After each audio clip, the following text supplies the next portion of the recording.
حضرت موسیٰ علیٰ نبینا علیہ الصلاۃ والسلام ایک مرتبہ اپنی قوم کے سامنے خطاب فرما رہے تھے، بیان کر رہے تھے۔ آپ نے بیان بہت اچھے انداز میں کیا تو قوم میں سے ایک شخص کھڑا ہوا اور حضرت موسیٰ علیٰ نبینا علیہ الصلاۃ والسلام سے پوچھا کہ اے موسیٰ، آج تو بیان بہت اچھا کیا ہے، کیا آپ سے بھی کوئی بڑا عالم ہے اس وقت؟ تو آپ نے فرمایا نہیں۔ تو جب حضرت موسیٰ نے یہ جواب دیا اس شخص کو اور قوم کو تو اللہ کو یہ بات پسند نہیں آئی۔ اللہ رب العزت نے حضرت موسیٰ کو وحی فرمائی کہ اے موسیٰ، آپ سے بھی بڑا عالم دین موجود ہے۔ تو حضرت موسیٰ نے پوچھا یا اللہ وہ کون ہے؟ تو وحی نازل فرمائی کہ حضرت خضر علیہ السلام ہیں۔ تو آپ نے فرمایا میں ان سے ملنا چاہتا ہوں۔ تو اللہ رب العزت نے حضرت موسیٰ کو کہا کہ مجمع البحرین، دو دریا کے ملنے کی جگہ ہے، وہاں پہ آپ جائیں گے، وہاں پہ آپ کو وہ ملیں گے۔ تو حضرت موسیٰ علیٰ نبینا علیہ الصلاۃ والسلام اپنے خادم یوشع بن نون کو آپ ساتھ لے کے چلے اور ساتھ کھانا بھی رکھا اور بھنی ہوئی مچھلی بھی توشہ دان میں رکھ کے آپ سفر پہ لیے نکل پڑے۔ اور یہ جو ہے نا وحی کی گئی تھی کہ جب وہ مجمع البحرین جگہ دو ملنے کی جگہ آئے تو مچھلی وہاں پہ زندہ ہو کے اس دریا میں چلی جائے گی تو وہی آپ کے ملنے کی جگہ ہوگی۔ چلتے چلتے چلتے ایک دریا آیا، حضرت موسیٰ علیہ السلام آرام فرمانے لگ گئے۔ حضرت یوشع بن نون نے وضو کیا تو ادھر سے جو مچھلی توشہ دان میں رکھی ہوئی تھی وہ زندہ ہوئی اور دریا میں کود میں کے چلی گئی۔ اب جب حضرت موسیٰ اٹھے اور یوشع بن نون نے کہا چلیں، تو چلنے لگے۔ اگلے دن حضرت موسیٰ علیٰ نبینا علیہ الصلاۃ والسلام نے یوشع بن نون کو کہا کہ بھی کھانے کے لیے جو مچھلی تھی وہ لے کے آؤ۔ تو حضرت یوشع بن نون نے حضرت موسیٰ علیٰ نبینا علیہ الصلاۃ والسلام کو جواب دیا کہ اے موسیٰ، وہ تو جہاں پہ آرام فرمایا تو وہ تو وہیں پہ رہ گئی۔ تو آپ نے فرمایا اللہ کے بندے یوشع بن نون، ہماری تو جگہ اور ہماری منزل بھی وہیں تھی، چلو پیچھے چلتے ہیں۔ تو جاتے ہیں پیچھے، تو پیچھے دیکھا وہاں پہ ایک شخص سویا ہوا ہے چادر اوڑھ کے۔ تو حضرت موسیٰ نے سلام کیا تو خضر علیہ السلام نے کہا کہ آپ سلام کر رہے ہیں؟ آپ نے فرمایا جی میں سلام کر رہا ہوں۔ تو آپ نے فرمایا کہ آپ موسیٰ بنی اسرائیل کے نبی ہیں؟ تو حضرت موسیٰ نے کہا میں نبی ہوں۔ تو حضرت موسیٰ نے ریکویسٹ کی کہ میں جو ہے نا آپ سے علم سیکھنا چاہتا ہوں۔ تو حضرت خضر علیٰ نبینا علیہ الصلاۃ والسلام نے جواب دیا کہ اے موسیٰ، تو جو ہے نا میرے ساتھ رہے گا تو برداشت نہیں کر سکے گا۔ جو ہے نا اللہ پاک نے جو قرآن پاک کے اندر اس کا مکمل جو ہے نا واقعہ بیان فرمایا، بڑا ہی دلچسپ واقعہ جو ہے نا حضرت موسیٰ اور حضرت خضر کا بیان فرمایا۔ تو حضرت موسیٰ علیٰ نبینا علیہ الصلاۃ والسلام نے فرمایا کہ خضر علیہ السلام کو کہ میں جو ہے نا آپ کے ساتھ رہوں گا اور میں کوئی بھی سوال نہیں کروں گا۔ دونوں کا معاہدہ ہوا کہ حضرت خضر نے کہا کہ اے موسیٰ، میں جو کچھ بھی کرتا رہوں گا تو نے خاموشی سے دیکھتے رہنا ہے، کوئی بات نہیں کرنی۔ تو حضرت موسیٰ نے کہا ٹھیک ہے میں بھی ایسے ہی کروں گا۔ دونوں حضرت موسیٰ اور حضرت خضر علیٰ نبینا علیہ الصلاۃ والسلام دونوں جا رہے ہیں۔ چلتے چلتے دریا آیا، کشتی کے انتظار کھڑے، کشتی میں بیٹھ کے جب اب دوسری طرف نکل پڑے اور وہاں پہ اترنے والے تھے تو حضرت خضر نے وہ کلہاڑا اٹھایا اور کشتی جو تھی اس کا ایک پھٹا توڑ دیا اور کشتی کو عیبدار کر دیا۔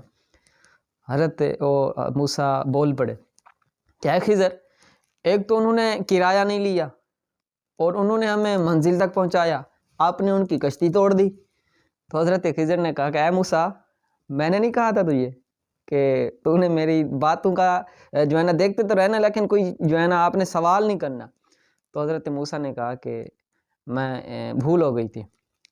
تو حضرت خضر دوبارہ چلے، فانطلقا، قرآن میں لفظ آتے ہیں فانطلقا، وہ جو ہے نا چلے۔ چلتے چلتے پھر راستے کے اندر نا ایک بچہ جو ہے نا لڑائی کر رہا تھا، بچہ کھڑا تھا۔ حضرت خضر نے اس بچے کو پکڑا، اس کی گردن مروڑی اور اس کو جو ہے نا مار دیا۔ حضرت موسیٰ بول پڑے کہ اے خضر، بغیر کسی جان کے آپ نے قتل کر دیا ہے، ظلم کر دیا ہے، کوئی نہ اس کا قصور نہ کوئی بات، آپ نے اس کو قتل کر دیا ہے۔ حضرت خضر نے کا جواب دیا کہ اے موسیٰ، میں نے نہیں کہا تھا کہ میں جو کچھ بھی کروں تو نے میرا جو ہے نا مجھ سے پوچھ گچھ نہیں کرنی۔ تو حضرت موسیٰ نے کہا کہ چلو یہ جو ہے نا غلطی جو ہے مجھے معاف فرما دیجیے۔ پھر چلتے چلتے ایک بستی آئی، حضرت خضر علیہ نبینا علیہ السلام اور حضرت موسیٰ دونوں کو بھوک لگی ہوئی تھی، ان سے کھانا مانگا انہوں نے، جب کھانا مانگا تو انہوں نے کھانا نہیں دیا، اب دونوں چل پڑے، جب چلے بستی کے کونے کے اندر ایک دیوار گر رہی تھی، تو حضرت خضر نے ایسے عصا کے ذریعے اس دیوار کو ٹھیک کر دیا اور درست ہو گئی۔ حضرت موسیٰ بول پڑے اور فرمایا کہ اے خضر، ایک تو بستی والوں نے ہمیں کھانا نہیں دیا اور پھر آپ نے ان کی دیوار بھی درست کر دی ہے، تو یوں تو آپ نہ کرتے۔ تو حضرت خضر علیہ السلام نے جواب دیا، اے موسیٰ، میں نے تو آپ کو پہلے ہی کہا تھا کہ میں جو کچھ بھی کروں گا آپ نے مجھ سے کوئی بات چیت نہیں کرنی، کوئی سوال جواب نہیں کرنا، ھذا فراق بینی و بینک، اب میرا اور آپ کا راستہ الگ الگ، جدا جدا۔ ہاں لیکن جو میں نے 3 کام کیے ہیں، کشتی توڑ دی، عیب دار بنا دیا، اور بچے کو قتل کر دیا، اور جو تیسری بات ہے دیوار ٹھیک کر دی، اس کی میں آپ کو وجہ بتاتا چلوں۔ جو میں نے کشتی توڑی اس کے پیچھے ماجرا یہ تھا کہ وہ کشتی ایک یتیموں کی تھی، مسکینوں کی تھی، وہ اسی کشتی کے ذریعے سے اپنا گھر کا نظام، کھانے پینے کا نظام چلا رہے تھے۔ آگے ایک بادشاہ تھا جو ظالم تھا، جو کشتی صحیح سلامت آتی وہ اس کو لوٹ لیتا، اور میں نے کشتی عیب دار اس لیے کیا ہے کہ جب عیب دار ہو جاتی وہ بادشاہ اس کشتی کو لیتا نہیں تھا، میں نے ان کا کھانے کا سسٹم تھا، نظام تھا، وہ چلانے کے لیے کشتی کو عیب دار کر دیا۔ اور باقی رہی اس بچے کی بات، اس بچے کو میں نے اس لیے قتل کیا تھا کہ اس بچے نے بڑا ہو کے، اس کے والدین مسلم تھے، مومن تھے، اس بچے نے بڑا ہو کے کافر ہونا تھا، والدین کو تنگ کرنا تھا، تو میں نے کیا کیا، اس کو مار دیا۔ اب اللہ پاک نے جب وہ بچہ قتل ہو گیا تو اللہ پاک نے اس بچے کے عوض ان والدین کو ایک بیٹی عطا فرمائی، اور اللہ نے اس بیٹی کے ذریعے سے 70 انبیاء کو اس بیٹی سے پیدا فرمایا تھا۔ اب جو دیوار تھی، وہ دیوار ایک تو تھی تو بستی کی تھی، لیکن اس دیوار کے نیچے ایک یتیم بچوں کا خزانہ تھا۔ اب وہ دیوار گر جاتی تو بستی والے وہ خزانہ لے جاتے، اور وہ یتیم بچوں جو چھوٹے تھے ان کو ملتا نا۔